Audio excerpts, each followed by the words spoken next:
Hey everyone, promise, last video you're going to see of me.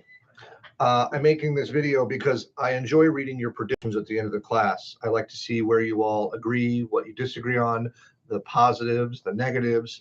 And over the semesters that I've read all these things, it's kind of an interesting series of snapshots of where you all are in this graduating sort of period and at the end of the year that you're doing it.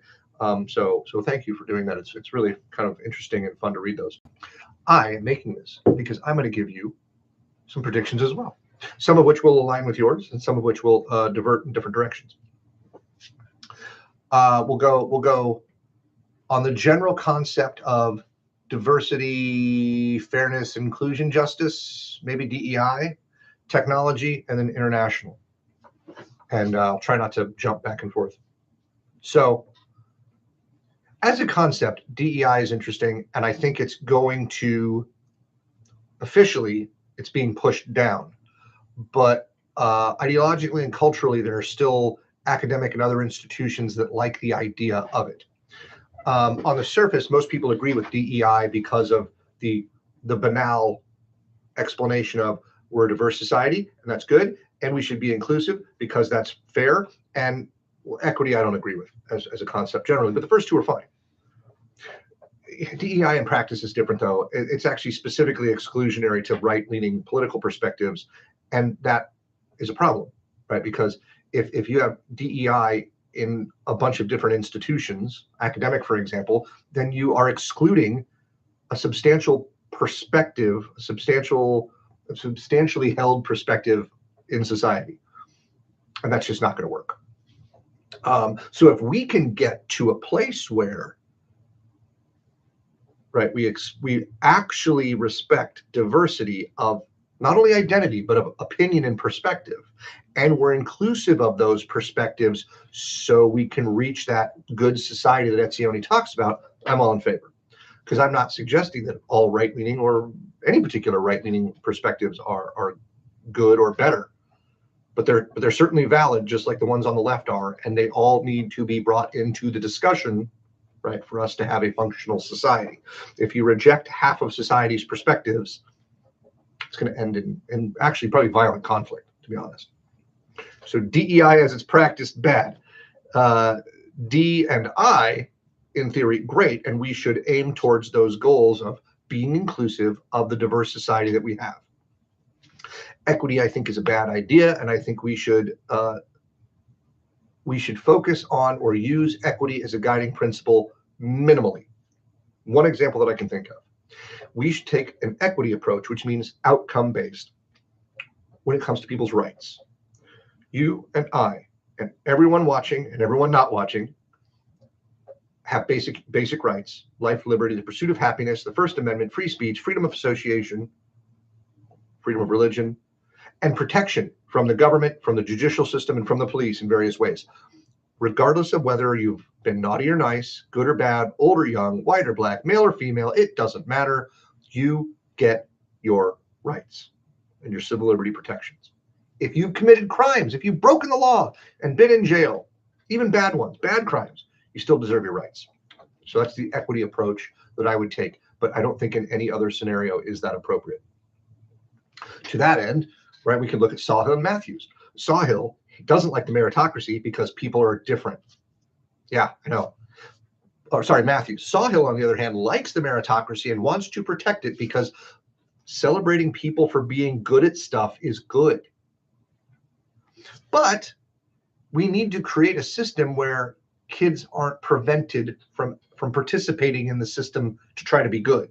So what does she want to do? She wants to try to stabilize families and provide better academic opportunities for kids so they can enter in the game and play it. Don't fudge the rules for different groups. Keep the rules static. Get the kids up to the point where they can participate. I actually think that's a better winning plan than Matthew's rejection of meritocracy. I hope we move in that direction. Will we? I don't know. I don't know. When it comes to diversity, we will continue to be a diverse society, no way around that. And economically speaking, it is in our interest to continue along with our immigration, with some maybe minor differences. We had some hiccups recently where our border was uncontrolled and the government, whatever, and then mass deportation. We need to manage immigration in a thoughtful and considerate way. We need people of both high and low skill level to come into our country and participate in our economy.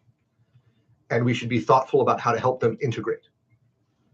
If you don't speak English, we'll help you. Why? What's wrong with your native language? Nothing's wrong with it, just that nobody speaks it here, or most people don't speak it here. And so you are better off and we are better off, and we can work together if you speak the language that we all speak primarily here.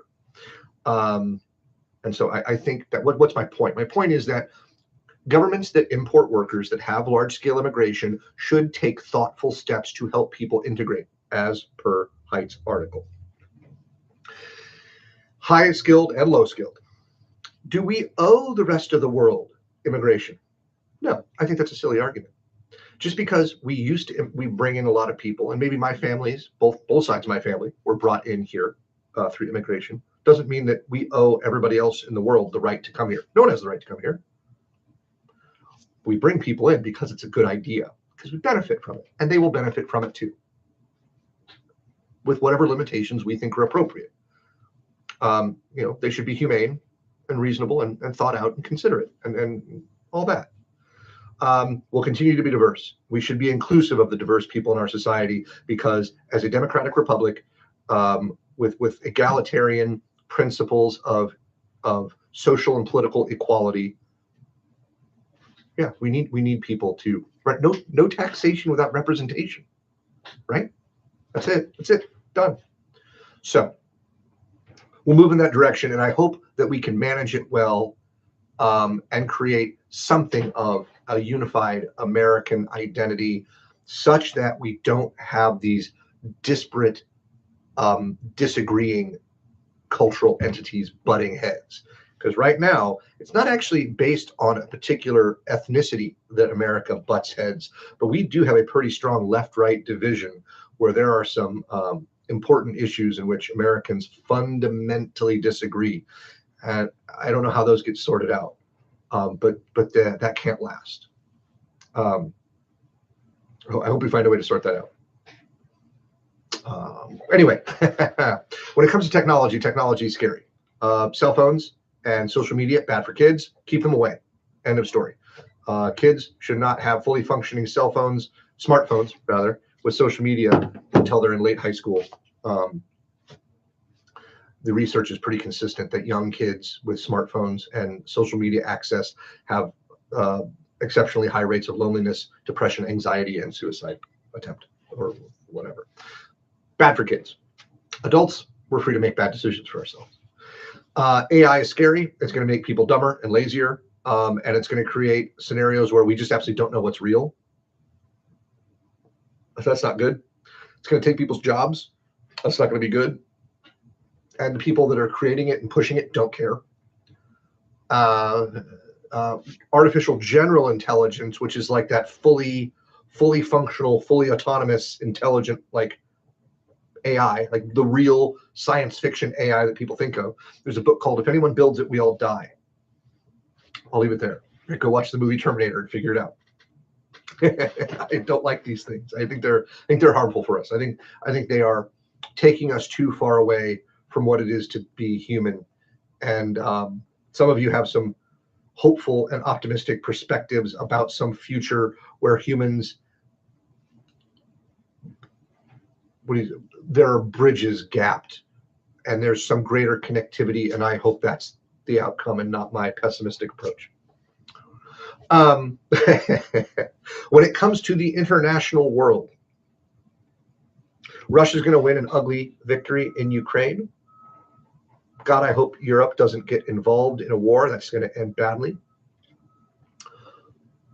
Israel is going to continue to bully the Palestinians with our support, and they're never going to get their own state. Yeah, that's going to be bad for Palestine. If you're a Palestinian, that's not good news. On the bigger global scale, God, I hope China doesn't try to go after Taiwan. Everybody loses if they try to do that. But then there's the South China Sea and the Senkaku Islands from Japan's perspective, or the Diaoyu Islands from China's perspectives, and those are a debated piece of property. All these are flashpoints around China where conflict could arise, and that would be bad for everybody.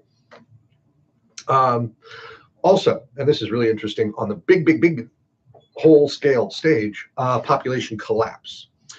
Italy and Germany in Europe, but other countries as well. Russia, China, Japan, South Korea, populations are plummeting. China particularly, because not only do they have a one-child policy, but they preferred male children, and so they have this disproportionate amount where they have, I mean, think about it like this, right? Worst case scenario, I know it's kind of gross, but like one guy and a whole bunch of girls, you can grow a population. Although there's going to be some genetic problems in there. But you get my point, right? But if you have a population where there's very few women and a whole bunch of guys, and people don't even want to have kids anyway because of economic issues or opportunity issues, who knows what, China's got their own separate problems. So economic collapse is going to be the name of the game for the world for the future, and not uncontrolled population growth, quite the opposite. This is going to destroy consumption bases in those economy, and it's going to mitigate their ability to produce stuff that the world wants and maybe needs. And so you've got population crashes as well as a shortage of stuff and food, which is scary. And then on top of that, it seems like the United States may be not wanting to foot the bill for the global order that we largely built after World War II, whereby we gave up a whole bunch of American jobs and opportunities and spent a whole bunch of money to create a global order where everybody else could participate and make money. What did we get out of it? Security umbrella. We get to call the military shots because we were trying to contain and roll back the Soviet Union, the evil empire, which in the end folded like a table, like a card table, because the economic model was just a failure in its concept. What does this mean? We're going to have population crash, as well as the United States pulling back from policing the shipping lanes. And so there's going to be fewer goods and fewer goods able to be transported, because the only way in an anarchic system, and we have not been living in an anarchic system, we have been the thing on top that has kind of created a structure. But when there is no structure, you've got to have a stable government that is relatively non-corrupt. You've got to have viable resources or productive capability and a military to be able to push those things out into the global economy. We created a system where societies didn't need all of those three things in one society. If they had resources, that was enough. Even with a corrupt government, no military, didn't matter, because the United States was going to allow you to trade that stuff out there, and they were going to protect your stuff. It was a good trade-off for a while. That deal seems to be falling apart. And so for those of you that were optimistic about the future, I hope you're right, and I hope I'm wrong. Well, it's been fun, and I've enjoyed seeing your thoughts and perspectives, and I wish you all the best of luck.